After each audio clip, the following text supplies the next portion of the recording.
ಅರೆ, ಕೇಳಿಸುತ್ತಿದೆಯಾ ಭಾಗ್ಯವಂತರೇ? ಇಂದು ನಮ್ಮ 40ನೇ ಮದುವೆಯ ವಾರ್ಷಿಕೋತ್ಸವ. ಇದಕ್ಕೆ ಇಂಗ್ಲಿಷ್ನಲ್ಲಿ ಏನೆಂದು ಹೇಳುತ್ತಾರೆ? Marriage anniversary madam. ಹೇಳಿ, ಈ ದಿನವನ್ನು ಹೇಗೆ ಆಚರಿಸೋದು? ಮಂಜುನಾಥ್ ತುಂಬ ಪ್ರೀತಿಯಿಂದ ತಮ್ಮ ಹೆಂಡತಿ ಮಹಿಮಾರನ್ನು ಕೇಳಿದರು. ಈಗ ಆಚರಿಸುವುದು ಏನಿದೆ? ನಮಗೆ ವಯಸ್ಸಾಗಿದೆ. ಈಗ ನಾವು ಮದುವೆ ವಾರ್ಷಿಕೋತ್ಸವ ಆಚರಿಸಿಕೊಂಡರೆ ಎಲ್ಲರೂ ನಗುತ್ತಾರೆ. ಅದೆಲ್ಲ ಬಿಡು, ನಮ್ಮ ಮದುವೆಯಾಗಿ ಇಷ್ಟು ವರ್ಷಗಳು ಕಳೆದವು. ಮದುವೆ ಇಷ್ಟು ವರ್ಷಗಳಲ್ಲಿ ನೀನು ನನ್ನಿಂದ ಏನನ್ನೂ ಕೇಳಲಿಲ್ಲ. ಇಂದು ನಾನು ಸ್ವಂತ ಕೇಳುತ್ತಿದ್ದೇನೆ. ನಿನ್ನ ಯಾವುದಾದರೂ ಇಚ್ಛೆ ಪೂರ್ಣಗೊಳ್ಳದಿದ್ದರೆ ಹೇಳು. ನಾನು ನನ್ನ ಪೆನ್ಷನ್ ಹಣದಿಂದ ಅದನ್ನು ಪೂರೈಸುವ ಪ್ರಯತ್ನ ಮಾಡುತ್ತೇನೆ. ನನ್ನ ಕೊನೆಯ ಕ್ಷಣದಲ್ಲಿ ನನ್ನ ಹೆಂಡತಿಯ ಎಲ್ಲ ಆಸೆಗಳನ್ನು ಪೂರೈಸುತ್ತೇನೆ. ಎಂಥ ಮಾತನಾಡುತ್ತಿದ್ದೀರಾ ನೀವು? ಮದುವೆಯ ವಾರ್ಷಿಕೋತ್ಸವದ ಶುಭ ಸಮಯದಲ್ಲಿ ಇಂತಹ ಅಪಶಕುನದ ಮಾತನಾಡುತ್ತೀರೇ? ನಡೆಯಿರಿ, ನನಗೆ ಏನೂ ಬೇಡ ನಿಮ್ಮಿಂದ. ಮಹಿಮಾ ಮುಖ ಊದಿಸಿಕೊಂಡು ಬೆಡ್ ಮೇಲೆ ಕುಳಿತುಕೊಂಡರು. ಮಂಜುನಾಥ್ ತಮ್ಮ ಹಳೆಯ ಶೈಲಿಯಲ್ಲಿ ನಗುನುಗುತ್ತಾ ಮಹಿಮಾರನ್ನು ಪ್ರೀತಿಯಿಂದ ಕೀಟಲೆ ಮಾಡಲು ಶುರು ಮಾಡಿದರು. ಮಹಿಮಾ ಅವರು ಆ ಸಮಯದಲ್ಲಿ ನಸುನಾಚುತ್ತಾ ಮುಗುಳು ನಗುತ್ತಿದ್ದರು ಮತ್ತು ಹೇಳಿದರು, ಒಂದು ನಿಮಿಷ ಇರಿ. ಇಂದಿನ ಶುಭ ದಿನದಲ್ಲಿ ನಾನು ನಿಮಗಾಗಿ ನಿಮ್ಮ ಇಷ್ಟದ ಪಾಯಸ ಮಾಡಿದ್ದೇನೆ. ಈಗಲೇ ತೆಗೆದುಕೊಂಡು ಬರುತ್ತೇನೆ. ಜೊತೆಯಲ್ಲಿ ಕುಳಿತು ತಿನ್ನೋಣ. ಮಹಿಮಾ ಅವರು ತಕ್ಷಣವೇ ಅಡುಗೆ ಮನೆಗೆ ಹೋಗಿ ಪಾಯಸ ಅಚ್ಚುಕಟ್ಟಾಗಿ ಒಂದು ತಟ್ಟೆಯಲ್ಲಿ ಹಾಕಿಕೊಂಡು ಬಂದರು ಮತ್ತು ಹೇಳಿದರು, ನಮ್ಮ ಮದುವೆ ವಾರ್ಷಿಕೋತ್ಸವದ ಶುಭ ದಿನದಂದು ನಾನು ಮೊಟ್ಟ ಮೊದಲು ಪಾಯಸ ತಿಂದು ನಮ್ಮ ಬಾಯಿ ಸಿಹಿ ಮಾಡಿಕೊಳ್ಳೋಣ. ಇಷ್ಟು ವರ್ಷಗಳು ಕಳೆದವು ನಮ್ಮ ಮದುವೆಯಾಗಿ. ಇಷ್ಟು ವರ್ಷಗಳಿಂದ ನಾವು ಜೊತೆಯಾಗಿ ಇದ್ದೇವೆ ಮತ್ತು ನಾನು ಬಯಸುತ್ತಿದ್ದೇನೆ ಕೊನೆಯ ಉಸಿರು ಇರುವವರೆಗೂ ನಾವು ಹೀಗೆ ಜೊತೆಯಾಗಿಯೇ ಬದುಕಬೇಕು. ನಿಮಗಿಂತ ಮೊದಲು ನಾನು ದೇವರ ಪದ ಸೇರಬೇಕು. ಹೀಗೆ ಇಬ್ಬರು ಪಾಯಸ ತಿನ್ನುತ್ತಾ ಸಿಹಿಯಾದ ಮಾತುಗಳನ್ನು ಆಡುತ್ತಿದ್ದರು ಮತ್ತು ಒಬ್ಬರಿಗೊಬ್ಬರು ಶುಭಾಶಯವನ್ನು ಹೇಳಿಕೊಳ್ಳುತ್ತಾ ಮುಗುಳು ನಕ್ಕರು. ಆಗ ಅವರ ಸೊಸೆ ಸೌಮ್ಯ ಮನೆಗೆ ಬಂದಳು. ತನ್ನ ಅತ್ತೆ ಮತ್ತು ಮಾವ ನಗುತ್ತಿರುವ ದೃಶ್ಯವನ್ನು ನೋಡಿ ಅವಳ ಹೊಟ್ಟೆಯಲ್ಲಿ ಬೆಂಕಿ ಬಿದ್ದಂತೆ ಆಯಿತು. ಅವಳ ಕಾಲುಗಳು ಒದೆಯುತ್ತಾ ಕೋಪದಿಂದ ಬಂದು ಹೇಳಿದಳು, ಸ್ವಲ್ಪ ಸಮಯ ಹೊರಗೆ ಹೋದರೆ ಸಾಕು. ನೀವು ಇಲ್ಲಿ ನಿಮಗೆ ಇಷ್ಟ ಬಂದಂತೆ ಇರ್ತೀರಾ. ಮತ್ತೆ ಇದೇನಿದು ಪಾಯಸ ಮಾಡಿದ್ದೀರಾ? ನಾನು ಹೇಳದೆ ಕೇಳದೆ, ನನ್ನ ಅನುಮತಿ ಇಲ್ಲದೆ ನನ್ನ ಅಡುಗೆ ಮನೆಗೆ ಹೇಗೆ ಕಾಲಿಟ್ಟಿ? ನಿಮಗೆ ವಯಸ್ಸಾದರೂ ನಾಲಿಗೆ ಚಟ ಎಂತೀರಲಿಲ್ವಾ? ಸ್ವಲ್ಪ ಸಮಯ ಮಕ್ಕಳನ್ನು ಸ್ಕೂಲಿಗೆ ಬಿಡಲು ಹೋದರೆ ನೀವು ಇಬ್ಬರು ಇಲ್ಲಿ ಮೋಜು ಮಸ್ತಿ ಮಾಡಲು ಶುರು ಮಾಡಿದ್ದೀರಾ? ಸುಮ್ಮನೆ ನಿಮ್ಮ ಕೋಣೆಯಲ್ಲಿ ಕುಳಿತುಕೊಳ್ಳಲು ಆಗುವುದಿಲ್ಲವೇ? ನನ್ನ ಬೆನ್ನ ಹಿಂದೆ ಪಾರ್ಟಿ ಮಾಡುತ್ತಿದ್ದೀರಾ? ಇದನ್ನು ಕೇಳಿದ ಮಂಜುನಾಥ್ ಸಹಿಸಿಕೊಳ್ಳಲು ಅವರ ತಾಳ್ಮೆ ಕಳೆದುಕೊಂಡರು. ಅವರು ಹೇಳಿದರು, ಮಗಳೇ, ಈ ಮನೆಯಲ್ಲಿ ನನಗಿಂತ ಮೊದಲು ನಮ್ಮ ಮನೆ. ಈ ಮನೆಯಲ್ಲಿ ನಾವು ನಮ್ಮ ಇಷ್ಟ ಬಂದಂತೆ ಇರಬಹುದು ಮತ್ತು ನಮಗೆ ಏನು ಬೇಕೋ ಅದನ್ನು ನಾವು ಮಾಡಿ ತಿನ್ನುತ್ತೇವೆ. ನಿನಗೆ ಹೇಳುವ ಯಾವ ಹಕ್ಕು ಇಲ್ಲ. ಆಗ ಸೌಮ್ಯ ಸ್ವಲ್ಪವೂ ಹಿಂಜರಿಕೆಯನ್ನು ಅಂಚಿಕೆ ಇಲ್ಲದೆ ತನ್ನ ಮಾವನಿಗೆ ತಟಕ್ಕನೆ ಉತ್ತರ ಕೊಟ್ಟಳು, ಇದು ನಿಮ್ಮ ಮನೆಯಲ್ಲ. ನೀವು ಈ ಮನೆಯಲ್ಲಿ ಇರಬೇಕೆಂದರೆ ನನ್ನ ಇಷ್ಟದಂತೆ ಇರಬೇಕು. ಇಲ್ಲದಿದ್ದರೆ ಬಾಗಿಲು ತೆರೆದಿದೆ, ನೀವು ಹೋಗಬಹುದು.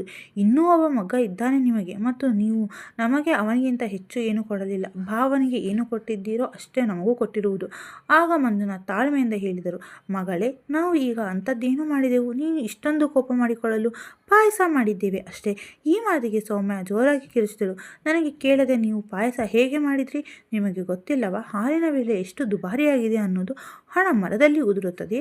ಪಾಯಸ ಮಾಡುವುದಾದರೆ ನಾನು ಬರುವವರೆಗೂ ಕಾಯಲಿಕ್ಕಾಗಲಿಲ್ಲವೇ? ಸ್ವಲ್ಪವೂ ತಾಳ್ಮೆ ಇಲ್ಲವೇ? ಮತ್ತು ನಾನು ಇದರಲ್ಲಿ ಮೊಸರು ತಯಾರಿಸಬೇಕಿತ್ತು. ಮಕ್ಕಳು ಬಂದು ಹಾಲು ಕೇಳುತ್ತಾರೆ, ಆಗ ಎಲ್ಲಿಂದ ಬರುತ್ತದೆ ಹಾಲು? ಎಲ್ಲ ಹಾಲು ನೀವೇ ಕುಡಿದು ಬಿಟ್ಟರೆ ಯಾವಾಗಲೂ ನಿಮಗೆ ಇಷ್ಟ ಬಂದಂತೆ ಮಾಡ್ತೀರಾ? ಆಗ ಮಹಿಮಾ ಹೇಳಿದರು, ಮಗಳೇ, ನಾನು ಪಾಯಸ ಮಾಡಲು ಹೆಚ್ಚು ಹಾಲು ಬಳಸಲಿಲ್ಲ. ಸ್ವಲ್ಪ ಹಾಲಿನಲ್ಲಿ ಪಾಯಸ ಮಾಡಿದ್ದೇನೆ. ಉಳಿದ ಹಾಲು ಫ್ರಿಡ್ಜ್ನಲ್ಲೇ ಇಟ್ಟಿದ್ದೇನೆ. ಇದಕ್ಕಾಗಿ ನೀನು ತುಂಬ ಕೋಪ ಮಾಡಿಕೊಳ್ಳುವ ಅಗತ್ಯ ಇಲ್ಲ. ಆಗ ಸೌಮ್ಯ ಹೇಳಿದಳು, ಅತ್ತೆ, ನೀವು ನನಗೆ ಪಾಠ ಹೇಳುವ ಅಗತ್ಯ ಇಲ್ಲ. ಮಾಡಬೇಕು, ಏನು ಮಾಡಬಾರದು ಎಂದು ನಿಮ್ಮಂತಹ ಮುದುಕರ ಜೊತೆ ಕೇಳುವ ಅಗತ್ಯ ಸಹ ನನಗಿಲ್ಲ. ಈಗ ನನ್ನ ಒಂದು ಮಾತು ಕಿವಿ ತೆರೆದು ಕೇಳಿ. ಇನ್ನು ಮುಂದೆ ನನ್ನ ಅನುಮತಿ ಇಲ್ಲದೆ ಅಡುಗೆ ಮನೆಗೆ ಹೆಜ್ಜೆ ಇಟ್ಟರೆ ಸರಿ ಇರುವುದಿಲ್ಲ. ಇದಕ್ಕೆ ಮಹಿಮಾ ಹೇಳಿದರು, ಮಗಳೇ, ನಾವು ನಮ್ಮ ಮಗನ ಸಂಪಾದನೆಯಲ್ಲಿ ತಿನ್ನುತ್ತಿದ್ದೇವೆ. ನೀನು ಎಲ್ಲಿ ಸಂಪಾದನೆ ಮಾಡುತ್ತಿರುವೆ? ಮತ್ತು ಯಾಕೆ ಇಷ್ಟೊಂದು ಉರಿದುಕೊಳ್ಳುತ್ತಿರುವೆ? ಸ್ವಲ್ಪ ಖರ್ಚು ಮಾಡಿದರೆ ಏನು ಮುಳುಗಿ ಹೋಗುತ್ತದೆ? ಇದನ್ನು ಕೇಳಿದ ಸೌಮ್ಯಳ ಕೋಪ ಆಕಾಶಕ್ಕೆ ಮುಟ್ಟಿತು. ಅದೇ ಸಮಯದಲ್ಲಿ ಸೌಮ್ಯಳ ಅಮ್ಮ ಸರಸ್ವತಿ ಅಲ್ಲಿಗೆ ಬಂದಿದ್ದರು. ಅವರು ಬಾಗಿಲಲ್ಲಿ ನಿಂತು ತಮ್ಮ ಮಗಳ ಕೂಗುವ ಧ್ವನಿಯನ್ನು ಕೇಳಿಸಿಕೊಳ್ಳುತ್ತಿದ್ದರು. ಹೀಗಾಗಿ ಅವರು ಬಾಗಿಲಲ್ಲಿಯೇ ನಿಂತುಕೊಂಡರು ಮತ್ತು ಅವರು ಬಾಗಿಲಲ್ಲಿ ನಿಂತು ಎಲ್ಲವನ್ನೂ ನೋಡುತ್ತಿದ್ದರು. ಅವರು ನೋಡಿದರು, ಸೌಮ್ಯ ತನ್ನ ಅತ್ತೆ ಮಾವಂದರ ಕೈಯಿಂದ ಪಾಯಸದ ಪಾತ್ರೆಯನ್ನು ಕಿತ್ತು ನೆಲದ ಮೇಲೆ ಬಿಸಾಡಿದಳು ಮತ್ತು ಹೇಳಿದಳು, ಈ ಮನೆ ನನ್ನದು. ನಾನು ಈ ಮನೆಯ ಮಾಲೀಕಳು ಮತ್ತು ನಿಮ್ಮ ಮಗ ನನಗೆ ಮೊದಲು ಮಗನಾಗಿದ್ದರು. ಈಗ ಅವರು ನನ್ನ ಗಂಡ ಮತ್ತು ಹೆಂಡತಿ ಎಲ್ಲರಿಗಿಂತಲೂ ಮೊದಲು. ತನ್ನ ಗಂಡ ಎಲ್ಲ ವಸ್ತುಗಳು ಹಕ್ಕುದಾರರಾಗಿರುತ್ತಾಳೆ. ಅವರ ವೃದ್ಧ ಅಪ್ಪ ಅಮ್ಮಂದಿರಲ್ಲ. ಈಗ ನಾನು ಹೇಗೆ ಹೇಳುತ್ತೇನೋ ನೀವೇ ಹಾಗೆ ಕೇಳಬೇಕು. ನಿಮಗೆ ಇಷ್ಟ ಬಂದಂತೆ ಇರುವ ಅಧಿಕಾರ ಇಲ್ಲ. ಹೀಗೆ ಹೇಳುತ್ತಾ ಸೌಮ್ಯ ಕೋಪದಿಂದ ಕುದಿಯುತ್ತಾ ತನ್ನ ಕೋಣೆಗೆ ಹೋದಳು. ಮಂಜುನಾಥ್ ಮತ್ತು ಮಹಿಮಾ ಅವರು ತಮ್ಮ ದುರಾದೃಷ್ಟಕ್ಕೆ ಅಳುತ್ತಿದ್ದರು. ಮಂಜುನಾಥ್ ಮಹಿಮಾರು ಇಬ್ಬರು ಗಂಡು ಮಕ್ಕಳು. ದೊಡ್ಡ ಮಗ ರಮೇಶ್, ಚಿಕ್ಕ ಮಗ ಜಗದೀಶ್. ಅವರ ಆರ್ಥಿಕ ಪರಿಸ್ಥಿತಿ ಅಷ್ಟೇನು ಚೆನ್ನಾಗಿರಲಿಲ್ಲ. ಆದರೂ ಹಗಲು ರಾತ್ರಿ ಒಂದೇ ಸಮನೆ ದುಡಿದು ತಮ್ಮ ಮಕ್ಕಳನ್ನು ಒಳ್ಳೆಯ ಸ್ಕೂಲಿಗೆ ಸೇರಿಸಿದರು. ದೊಡ್ಡ ಮಗ ಓದಿ ಡಾಕ್ಟರ್ ಆದನು. ಚಿಕ್ಕ ಮಗ ಮಿಲಿಟರಿಗೆ ಸೇರಿಕೊಂಡನು. ತಂದೆ ತಾಯಿ ಇಬ್ಬರು ತಮ್ಮ ಮಕ್ಕಳ ಯಶಸ್ಸನ್ನು ನೋಡಿ ಖುಷಿಪಟ್ಟರು. ಅವರು ತಮ್ಮ ಪೂರ್ತಿ ಸಂಪಾದನೆಯನ್ನು ತಮ್ಮ ಮಕ್ಕಳಿಗಾಗಿ ಖರ್ಚು ಮಾಡಿದ್ದರು. ಇಬ್ಬರು ಮಕ್ಕಳು ಲವ್ ಮ್ಯಾರೇಜ್ ಮಾಡಿಕೊಂಡರು. ದೊಡ್ಡ ಮಗ ರಮೇಶ್ ತನ್ನ ಹೆಂಡತಿಯನ್ನು ಕರೆದುಕೊಂಡು ವಿದೇಶಕ್ಕೆ ಹೋದನು ಮತ್ತು ಅಲ್ಲಿ ಡಾಕ್ಟರ್ ಕೆಲಸ ಮಾಡುತ್ತಿದ್ದನು. ನಂತರ ಚಿಕ್ಕ ಮಗ ಜಗದೀಶ್ ಆರ್ಮಿಯಲ್ಲಿ ಆಫೀಸರ್ ಆಗಿದ್ದನು. ಅವನು ತನ್ನ ಡ್ಯೂಟಿಯಲ್ಲಿ ಇರುತ್ತಿದ್ದನು. ಮಹಿಮಾ ಮತ್ತು ಮಂಜುನಾಥ್ ತಮ್ಮ ಚಿಕ್ಕ ಸೊಸೆ ಹತ್ತಿರ ಇರುತ್ತಿದ್ದರು.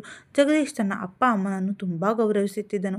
ಆದರೆ ದೊಡ್ಡ ಮಗ ರಮೇಶ್ಗೆ ತಂದೆ ತಾಯಿಯ ಬಗ್ಗೆ ಕಾಳಜಿ ಇರಲಿಲ್ಲ. ಅವನು ಕೆಲಸ, ತನ್ನ ಕುಟುಂಬದೊಂದಿಗೆ ವಿದೇಶದಲ್ಲಿ ಇರುತ್ತಿದ್ದನು. ಸೌಮ್ಯ ಇದೇ ವಿಷಯಕ್ಕಾಗಿ ಕೋಪ ಮಾಡಿಕೊಳ್ಳುತ್ತಿದ್ದಳು. ನಾನು ಒಬ್ಬಳೇ ಈ ಮುದುಕ ಮುದುಕಿಯರ ಸೇವೆ ಏಕೆ ಮಾಡಬೇಕು? ಹೀಗಾಗಿ ಅವಳು ಅತ್ತೆ ಮಾವನನ್ನು ಹಿಂಸಿಸುತ್ತಿದ್ದಳು. ಇಂದು ಮಂಜುನಾಥ್ ಅವರ ಕಣ್ಣಲ್ಲಿ ನೀರು ಬಂದಿತ್ತು. ಇದು ಅವರು ತಮ್ಮನ್ನೇ ಶಪಿಸಿಕೊಳ್ಳುತ್ತಿದ್ದರು. ಯಾಕೆ ನಾನು ವೃದ್ಧಾಪ್ಯಕ್ಕಾಗಿ ಹಣ ಉಳಿತಾಯ ಮಾಡಲಿಲ್ಲ?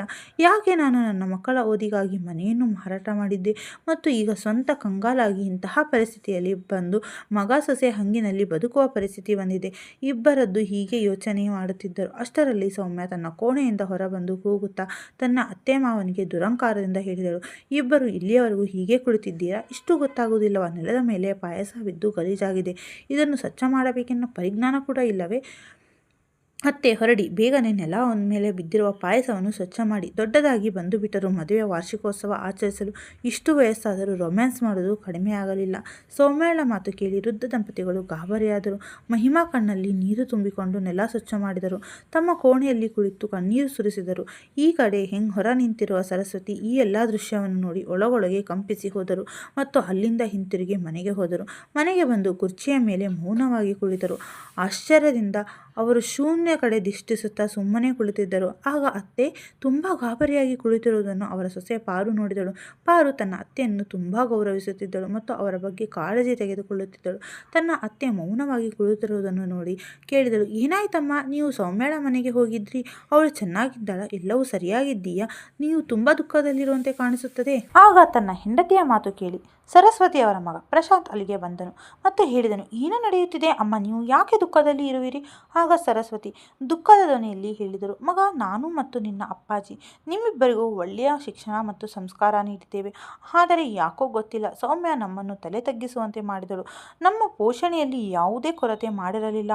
ಆದರೆ ಅವಳಿಗೆ ಏಕೆ ಮಾನವೀಯತೆಯ ಪಾಠ ಕಲಿಸಲಾಗಲಿಲ್ಲ? ಹೇಳುತ್ತಾ ಹೇಳುತ್ತಾ ಸರಸ್ವತಿ ಅವರ ಕಣ್ಣು ತುಂಬಿ ಬಂದವು. ತಂದೆ ತಾಯಿಗಳಿಗೆ ತಮ್ಮ ಮಕ್ಕಳ ಮೇಲೆ ತುಂಬ ಹೆಮ್ಮೆ ಇರುತ್ತದೆ ಮತ್ತು ಅವರು ಅಂದುಕೊಳ್ಳುತ್ತಾರೆ ಅವಳು ಎಲ್ಲಿ ಹೋದರೂ ತಾವು ತಲೆ ಎತ್ತುವಂತೆ ಮಾಡುತ್ತಾರೆ ಎಂದು. ತಲೆ ತಗ್ಗಿಸುವಂತೆ ಮಾಡುವುದಿಲ್ಲ. ಆದರೆ ಇದೇ ಅಪ್ಪ ಅಮ್ಮಂದರಿಗೆ ತಮ್ಮ ಮಕ್ಕಳು ಈ ರೀತಿಯ ಕೆಲಸ ಮಾಡುವುದನ್ನು ನೋಡಿದರೆ ಅವರಿಗೆ ಎಷ್ಟು ದುಃಖವಾಗುತ್ತದೆ, ಅದು ಕೇವಲ ಅವರಿಗೆ ಮಾತ್ರ ಗೊತ್ತು ಎಂದು. ಸರಸ್ವತಿಯವರ ಜೀವನದಲ್ಲಿಯೂ ಕೂಡ ಇದರ ರೀತಿ ನಡೆದಿತ್ತು. ಅವರು ತುಂಬ ದುಃಖದಲ್ಲಿದ್ದರು. ಒಳಗೊಳಗೆ ಅವರ ಮಗಳ ವ್ಯವಹಾರದಿಂದ ಜರ್ಜರಿತರಾಗಿದ್ದರು. ಅವರು ತಮ್ಮ ಮಗ ಸೊಸೆಗೆ ಹೇಳಿದರು, ಇಂದು ನಾನು ಸೌಮ್ಯಾಳ ಮನೆಗೆ ಹೋದಾಗ ಅಲ್ಲಿ ನೋಡಿದೆ, ಅವಳು ತನ್ನ ವೃದ್ಧ ಅತ್ತೆ ಮಾವಂದಿರ ಜೊತೆ ಪ್ರಾಣಿಗಳಂತೆ ನಡೆದುಕೊಳ್ಳುತ್ತಿದ್ದಳು. ಆಗ ಪ್ರಶಾಂತ್ ಕೋಪದಿಂದ ಹೇಳಿದನು, ಅಮ್ಮ, ನೀವು ಅವಳಿಗೆ ಏಕೆ ಏನು ಹೇಳಲಿಲ್ಲ? ನೀವು ಅವಳನ್ನು ಬೈಯಬೇಕಿತ್ತು, ಅವಳನ್ನು ತರಾಟೆಗೆ ತೆಗೆದುಕೊಳ್ಳಬೇಕಿತ್ತು. ಆಗ ಸರಸ್ವತಿ ಹೇಳಿದರು, ಮಗ, ನನಗೆ ಆ ಸಮಯದಲ್ಲಿ ಏನು ಮಾಡಬೇಕು ಎಂದು ಅರ್ಥವಾಗಲಿಲ್ಲ. ಅವಳು ನನ್ನ ಮಗಳೇನಾ ಎಂದು ಹೇಳಲು ನಾಚಿಕೆ ಆಗುತ್ತಿದೆ. ನನಗೆ ಅವಳ ಅತ್ತೆ ಮಾವಂದಿರ ಎದುರು ಹೋಗಲು ಧೈರ್ಯ ಬರಲಿಲ್ಲ. ಅವಳ ಅತ್ತೆ ಮಾವ ತುಂಬ ಗೌರವಸ್ಥರು. ಅವರ ಎದುರು ನಾನು ಹೇಗೆ ಮುಖ ತೋರಿಸಲಿ? ಅವರ ಕಣ್ಣಲ್ಲಿ ಕಣ್ಣಿಟ್ಟು ಹೇಗೆ ನೋಡಲಿ? ಹೀಗಾಗಿ ನಾನು ಅಲ್ಲಿಂದ ವಾಪಸ್ ಬಂದೆ. ಪುನಃ ಸರಸ್ವತಿ ಹೇಳಿದರು, ಈಗ ನಾನು ಹೇಳುವ ಮಾತುಗಳಿಂದ ನೀವು ದುಃಖಿತರಾಗಬೇಡಿ. ನನಗೆ ಅನಿಸುತ್ತಿದೆ ನಾವು ಸೌಮ್ಯಳೊಂದಿಗೆ ಸಂಬಂಧವನ್ನು ಕಡಿದುಕೊಳ್ಳೋಣ. ತನ್ನ ಅಮ್ಮನ ಬಾಯಿಂದ ಈ ಮಾತುಗಳನ್ನು ಪ್ರಶಾಂತ್ ಕೇಳಿ ಸ್ತಬ್ಧನಾದ. ಆಗ ಪಾರು ತನ್ನ ಅತ್ತೆಯನ್ನು ತಡೆಯುತ್ತಾ ಹೇಳಿದಳು, ಅತ್ತೆ, ನೀವು ಹೀಗೆ ಯೋಚನೆ ಮಾಡಲು ಹೇಗೆ ಸಾಧ್ಯ? ಅವಳು ನಿಮ್ಮ ಮಗಳು ದಾರಿ ತಪ್ಪಿ ಹೋಗುತ್ತಿದ್ದರೆ ಅವಳನ್ನು ಸರಿದಾರಿಗೆ ತರುವುದು ಅಪ್ಪ ಅಮ್ಮನ ಕರ್ತವ್ಯ. ಸಂಬಂಧವನ್ನು ಕಳೆದುಕೊಳ್ಳುವುದರಿಂದ ಯಾವುದೇ ಬದಲಾವಣೆ ಬರುವುದಿಲ್ಲ. ಆಗ ಸರಸ್ವತಿ ಹೇಳಿದಳು. ನಾನು ಇಂದು ಅಸಹಾಯಕ ಭಾವನೆಯನ್ನು ಅನುಭವಿಸುತ್ತಿದ್ದೇನೆ ಮತ್ತು ನಿಮ್ಮ ಅಪ್ಪಾಜಿ ಅವಳಿಗೆ ಬೇಕಿರುವ ಎಲ್ಲ ಸಂತೋಷವನ್ನು ನೀಡಿದ್ದರು, ಆದರೆ ಅವಳನ್ನು ಒಳ್ಳೆಯ ಮನುಷ್ಯನನ್ನಾಗಿ ಮಾಡಲು ಆಗಲಿಲ್ಲ. ಆಗ ಪಾರು ಅತ್ತೆಯನ್ನು ಸಮಾಧಾನ ಮಾಡುತ್ತಾ ಹೇಳಿದಳು, ಅಮ್ಮ, ಅದೆಲ್ಲ ಬಿಡಿ. ಇಂದು ಧೈರ್ಯ ಕಳೆದುಕೊಳ್ಳುವ ಸಮಯವಲ್ಲ. ಧೈರ್ಯವಾಗಿ ಎಲ್ಲವನ್ನು ನಿಭಾಯಿಸಬೇಕು. ನೀವು ಧೈರ್ಯವಾಗಿರಿ. ಕೆಲವು ದಿನಗಳ ನಂತರ ರಕ್ಷಾಬಂಧನ ಹಬ್ಬ ಬರುತ್ತದೆ. ಆಗ ಸೌಮ್ಯ ಇಲ್ಲಿಗೆ ಬರುತ್ತಾಳೆ. ನಾವು ಎಲ್ಲರೂ ಸರಿ ಮಾಡೋಣ. ನೀವು ಚಿಂತೆ ಮಾಡಬೇಡಿ. ತಮ್ಮ ಸೊಸೆಯ ಆತ್ಮವಿಶ್ವಾಸ ತುಂಬಿದ ಉತ್ಸಾಹದ ಮಾತುಗಳನ್ನು ಕೇಳಿ ಸರಸ್ವತಿ ಸಮಾಧಾನಗೊಂಡು ಹೇಳಿದರು, ನನಗೆ ನಿನ್ನ ಮೇಲೆ ವಿಶ್ವಾಸ ಇದೆ. ನೀನು ಎಲ್ಲವನ್ನೂ ಸರಿಪಡಿಸುವೆ ಎನ್ನುವುದು ನನಗೆ ಗೊತ್ತಿದೆ. ರಕ್ಷಾಬಂಧನಕ್ಕೆ ಸ್ವಲ್ಪ ದಿನಗಳ ಮೊದಲೇ ಸೌಮ್ಯ ತವರು ಮನೆಗೆ ಬರುವ ತಯಾರಿ ಮಾಡಿಕೊಂಡಳು. ತನ್ನ ಅಣ್ಣನಿಗೆ ರಾಖಿ ಮತ್ತು ಸಿಹಿಯನ್ನು ಖರೀದಿಸಲು ತನ್ನ ತವರು ಮನೆಗೆ ಹೋಗುವ ನೆನಪು ಮಾಡಿಕೊಂಡು ಅವಳು ಸಂತೋಷ ಪಡುತ್ತಿದ್ದಳು. ರಕ್ಷಾಬಂಧನ ಹಬ್ಬದಂದು ಅವಳು ತನ್ನ ತವರು ಮನೆಗೆ ಬಂದಳು. ಬರುತ್ತಿದ್ದಂತೆ ಅಣ್ಣ ಮತ್ತು ಅತ್ತಿಗೆಯನ್ನು ಮಾತನಾಡಿಸಿದಳು. ಅವಳ ಕಣ್ಣುಗಳು ಅಮ್ಮನನ್ನು ಹುಡುಕುತ್ತಿದ್ದವು, ಆದರೆ ಅಮ್ಮ ಎಲ್ಲಿಯೂ ಕಾಣಿಸಲಿಲ್ಲ. ಸೌಮ್ಯ, ಬಂದೆಯೇ ಬಾ, ಕುಳಿತುಕೋ. ನಾನು ನಿನಗೆ ಕುಡಿಯಲು ತಿನ್ನಲು ಏನಾದರೂ ತೆಗೆದುಕೊಂಡು ಬರ್ತೇನೆ ಎಂದು ಪಾರು ಹೇಳಿದಳು. ಆಗ ಸೌಮ್ಯ ಹೇಳಿದಳು, ಅತ್ತಿಗೆ, ಅದರ ಅವಶ್ಯಕತೆ ಇಲ್ಲ. ಅಮ್ಮ ಎಲ್ಲಿ ಕಾಣಿಸುತ್ತಿಲ್ಲಲ್ಲ, ಅವರು ಎಲ್ಲಿದ್ದಾರೆ? ಸೌಮ್ಯಳ ಮಾತು ಕೇಳಿ ಪಾರು ಬೇಜವಾಬ್ದಾರಿಯಿಂದ, ಅವರು ಇಲ್ಲೇ ಎಲ್ಲಾದರೂ ಇರಬಹುದು. ನನಗೇನು ಗೊತ್ತು? ನನಗೆ ಯಾವಾಗಲೂ ಅವರ ಹಿಂದೆ ಮುಂದೆ ಸುತ್ತಾಡೋದೇ ಕೆಲಸವೇ? ನನಗೆ ಬೇರೆ ಕೆಲಸ ಇಲ್ಲವೇ? ತನ್ನ ಅತ್ತಿಗೆಯ ಮಾತು ಕೇಳಿ ಸೌಮ್ಯ ಆಶ್ಚರ್ಯಗೊಂಡಳು. ಆಗ ಪ್ರಶಾಂತ್ನನ್ನು ಕೇಳಿದಳು, ಸೌಮ್ಯ, ಹೇಗಿದ್ದೀಯಾ? ಚೆನ್ನಾಗಿದ್ದೀಯಾ? ಭಾವ ಹೇಗಿದ್ದಾರೆ? ಅವರು ಚೆನ್ನಾಗಿದ್ದಾರೆ. ಮುಂದಿನ ತಿಂಗಳು ಮನೆಗೆ ಬರುತ್ತಾರೆ. ಆದರೆ ಅಮ್ಮ ಎಲ್ಲಿ ಕಾಣಿಸುತ್ತಿಲ್ಲ, ಅವರು ಎಲ್ಲಿದ್ದಾರೆ? ಸೌಮ್ಯ ಪುನಃ ಅದೇ ಪ್ರಶ್ನೆ ಕೇಳಿದಳು. ನಂತರ ಸೌಮ್ಯ ಸ್ವಂತ ತಾನೇ ಎದ್ದು ಹೋಗಿ ಅಮ್ಮನನ್ನು ಹುಡುಕಿಕೊಂಡು, ಅಮ್ಮ, ಅಮ್ಮ ಎಲ್ಲಿದ್ದೀರಾ? ನಿಮ್ಮ ಮಗಳು ಬಂದಿದ್ದಾಳೆ. ಸೌಮ್ಯಳಿಗೆ ತನ್ನ ಅಮ್ಮನ ಮೇಲೆ ತುಂಬ ಪ್ರೀತಿ. ಸರಸ್ವತಿ ಏನನ್ನೂ ಮಾತನಾಡಲಿಲ್ಲ. ಆಗ ಸೌಮ್ಯಳ ದೃಷ್ಟಿ ಬಾತ್ರೂಮ್ ಹತ್ತಿರ ಹೋಯಿತು. ಅವಳು ನೋಡಿದಳು, ಅವಳ ಅಮ್ಮ ಬಾತ್ರೂಮ್ ಹೊರಗೆ ಬಿದ್ದುಕೊಂಡಿದ್ದರು. ಅವಳು ಓಡುತ್ತಾ ಅವರ ಹತ್ತಿರ ಹೋದಳು. ಅಮ್ಮ, ಇದೇನಾಯಿತು? ನಿಮಗೆ ಈ ಪರಿಸ್ಥಿತಿ? ಇಲ್ಲೇಕೆ ಬಿದ್ದಿರಿ? ಆಗ ಸೌಮ್ಯ ತನ್ನ ಅಣ್ಣ ಅತ್ತಿಗೆಯನ್ನು ಕೂಗಿದಳು ಮತ್ತು ಹೇಳಿದಳು, ನೀವು ನನ್ನ ಅಮ್ಮನನ್ನು ಏಕೆ ಇಲ್ಲಿಟ್ಟಿದ್ದೀರಾ? ಸೌಮ್ಯ ಅಳುತ್ತಾ ಹೇಳಿದಳು. ಆಗ ಪಾರು, ಸೌಮ್ಯ, ನೀನು ಈ ಮುದುಕಿಯನ್ನು ಬಿಟ್ಟು ಬಿಡು. ಹೊಟ್ಟೆ ಬಾಕ ಮುದುಕಿಯದು.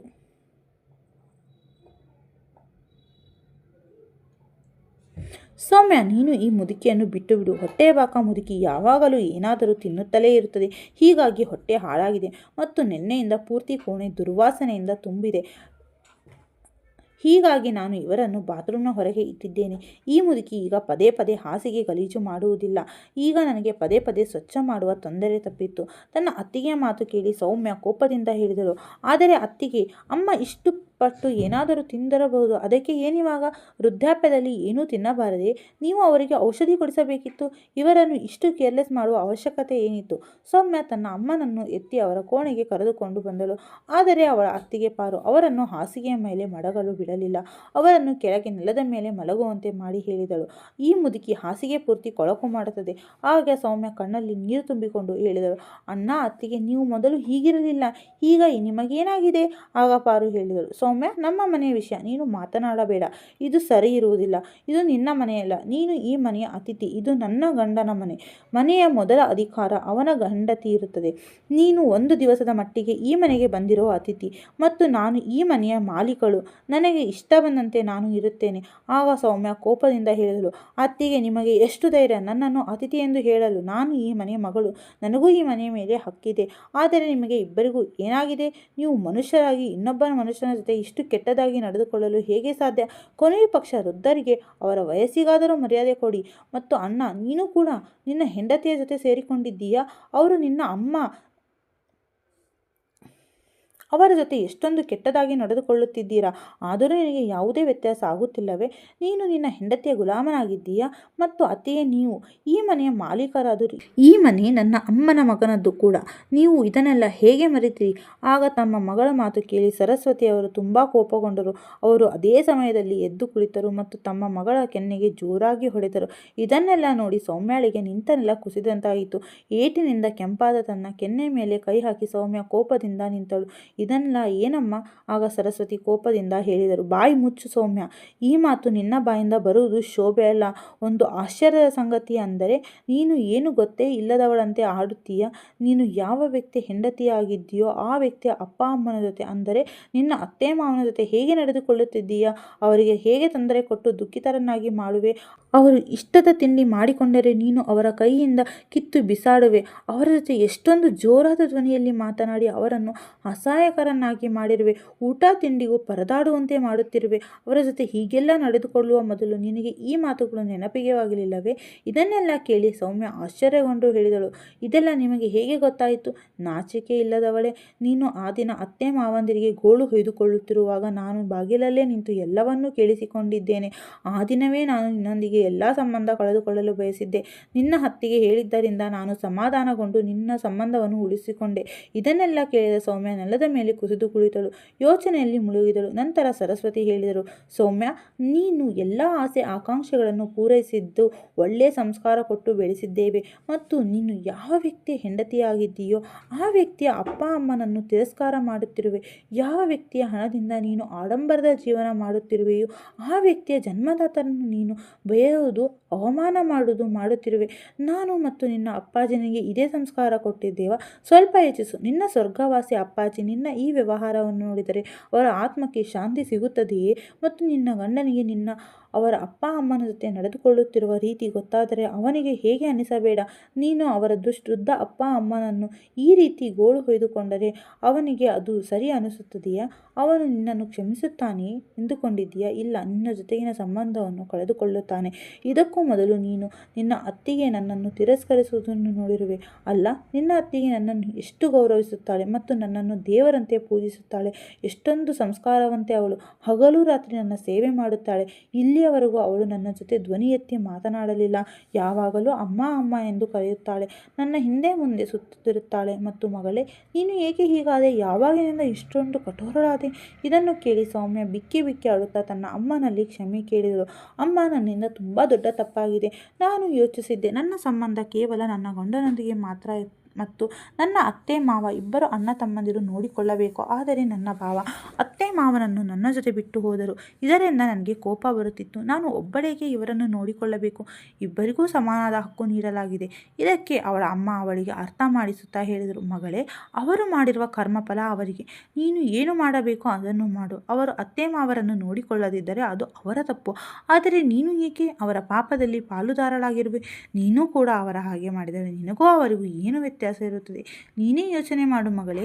ಅಮ್ಮನ ಮಾತನ್ನು ಕೇಳಿ ಸೌಮ್ಯ ತನ್ನ ಅಮ್ಮ ಮತ್ತು ಅಣ್ಣ ಅತ್ತಿಗೆಯರೊಂದಿಗೆ ಕ್ಷಮೆ ಕೇಳಿದಳು. ತನ್ನ ತಪ್ಪಿಗೆ ಅರಿವಾಗಿ ಅವಳು ಗಂಡನ ಮನೆಗೆ ಬಂದಳು. ಬರುತ್ತಿದ್ದಂತೆ ಅವಳು ತನ್ನ ಅತ್ತೆ ಮಾವನರ ಕಾಲಿಗೆ ಬಿದ್ದಳು ಮತ್ತು ಅಳುತ್ತಾ ಬೇಡಿಕೊಂಡಳು, ಅಮ್ಮ, ಅಪ್ಪಾಜಿ, ನೀವು ನನ್ನನ್ನು ಕ್ಷಮಿಸಿ. ನಾನು ನಿಮ್ಮಿಬ್ಬರ ಜೊತೆ ತುಂಬ ಕೆಟ್ಟದಾಗಿ ನಡೆದುಕೊಂಡಿದ್ದೇನೆ. ನಾನು ಎಂದಿಗೂ ನಿಮ್ಮನ್ನು ಅರ್ಥ ಮಾಡಿಕೊಳ್ಳಲೇ ಇಲ್ಲ, ನಿಮ್ಮನ್ನು ಗೌರವಿಸಲಿಲ್ಲ. ನನ್ನನ್ನು ಕ್ಷಮಿಸಿಬಿಡಿ. ಇನ್ನು ಮುಂದೆ ನಾನು ಈ ರೀತಿ ನಡೆದುಕೊಳ್ಳುವುದಿಲ್ಲ. ಸೌಮ್ಯಳ ಅತ್ತೆ ಮಾವ ಅವಳನ್ನು ಕ್ಷಮಿಸಿದರು ಮತ್ತು ಹೇಳಿದರು, ಮಗಳೇ, ನಿನಗೆ ಗೊತ್ತಾ, ತಂದೆ ತಾಯಿಗಳಿಗೆ ತಮ್ಮ ವೃದ್ಧಾಪ್ಯದಲ್ಲಿ ಎಲ್ಲದಕ್ಕಿಂತ ಹೆಚ್ಚಾಗಿ ತಮ್ಮ ಮಕ್ಕಳ ಅವಶ್ಯಕತೆ ಇರುತ್ತದೆ. ನಿನ್ನಿಂದ ನಾವು ಹೆಚ್ಚೇನನ್ನೂ ನಿರೀಕ್ಷಿಸುವುದಿಲ್ಲ, ಕೇವಲ ಇಷ್ಟನ್ನೇ ನಿರೀಕ್ಷಿಸುತ್ತೇವೆ. ನಮ್ಮ ಜೊತೆ ಪ್ರೀತಿಯಿಂದ ಮಾತನಾಡಿದರೆ ಸಾಕು, ನಮಗೆ ಇದೇ ದೊಡ್ಡ ವಿಷಯ. ಇದನ್ನು ಕೇಳಿ ಸೌಮ್ಯ ಕಣ್ಣೀರು ಒರೆಸಿಕೊಳ್ಳುತ್ತಾ ಹೇಳಿದಳು, ಅಮ್ಮ, ಅಪ್ಪ, ನಾನು ನಿಮ್ಮ ಜೊತೆ ಪ್ರೀತಿಯಿಂದ ಮಾತನಾಡುವುದಲ್ಲದೆ ನಿಮಗೆ ಪ್ರೀತಿಯಿಂದ ಊಟವನ್ನು ತಿನ್ನಿಸುತ್ತೇನೆ. ಹೀಗೆ ಹೇಳುತ್ತಾ ಅವಳು ಅಡುಗೆ ಮನೆಗೆ ಹೋದಳು ಮತ್ತು ಸ್ವಾದಿಷ್ಟ ಪಾಯಸ ಮಾಡಿಕೊಂಡು ಬಂದಳು ಮತ್ತು ಹೇಳಿದಳು, ತೆಗೆದುಕೊಳ್ಳಿ ಅಪ್ಪ, ಅಮ್ಮ, ಇಂದು ನೀವು ನನ್ನ ಕೈಯಾರೆ ಮಾಡಿದ ಪಾಯಸವನ್ನು ತಿನ್ನಿ. ಇದನ್ನೆಲ್ಲ ನೋಡಿದ ಮಂಜುನಾಥ್ ಮತ್ತು ಮಹಿಮಾರ ಕಣ್ಣಲ್ಲಿ ಆನಂದ ಭಾಷ್ಮ ಬಂದಿತ್ತು. ಅವರು ತಮ್ಮ ಸೊಸೆಗೆ ತುಂಬು ಹೃದಯದಿಂದ ಆಶೀರ್ವಾದ ಮಾಡಿದರು. ಸ್ನೇಹಿತರೆ, ನಾವು ನಮ್ಮ ತಂದೆ ತಾಯಿಗಳ ಸೇವೆ ಮಾಡಬೇಕು, ಅವರನ್ನು ಗೌರವಿಸಬೇಕು. ಜಗತ್ತು ಎಷ್ಟೇ ಆಧುನಿಕತೆಯನ್ನು ಪಡೆದುಕೊಂಡರೂ ನಾವು ನಮ್ಮ ಸಂಸ್ಕಾರವನ್ನು ಮರೆಯಬಾರದು. ನಮ್ಮ ಸಂಸ್ಕೃತಿ ಮತ್ತು ಸಂಪ್ರದಾಯ ಅಮೂಲ್ಯವಾದ. ಅವುಗಳನ್ನು ಕಳೆದುಕೊಂಡರೆ ನಮಗೂ ಪ್ರಾಣಿಗಳಿಗೂ ಯಾವುದೇ ರೀತಿಯ ವ್ಯತ್ಯಾಸ ಇರುವುದಿಲ್ಲ. ನಮ್ಮ ಮನೆಯ ಹಿರಿಯರನ್ನು ಗೌರವಕ್ಕೆ ಅರ್ಹರಾಗಿರುತ್ತಾರೆ. ಅವರ ಹಕ್ಕು ಅವರಿಗೆ ಕೊಡಬೇಕು. ವೀಕ್ಷಕರೇ, ನಮ್ಮ ಈ ಕತೆ ನಿಮಗೆ ಹೇಗನಿಸಿತು? ನಮ್ಮ ಕತೆ ನಿಮಗೆ ಇಷ್ಟವಾದರೆ ಅವಶ್ಯಕವಾಗಿ ಲೈಕ್ ಮಾಡಿ, ಶೇರ್ ಮಾಡಿ ಮತ್ತು ನಿಮ್ಮ ಅನಿಸಿಕೆಯನ್ನು ಕಮೆಂಟ್ ಮೂಲಕ ತಿಳಿಸಿ. ಚಾನಲ್ಗೆ ಸಬ್ಸ್ಕ್ರೈಬ್ ಮಾಡೋದನ್ನು ಮರಿಬೇಡಿ. ಮತ್ತೆ ಮುಂದಿನ ಕಥೆಯೊಂದಿಗೆ ಭೇಟಿಯಾಗೋಣ. ಅಲ್ಲಿಯವರೆಗೂ ಕಾಯ್ತಾ ಇರಿ.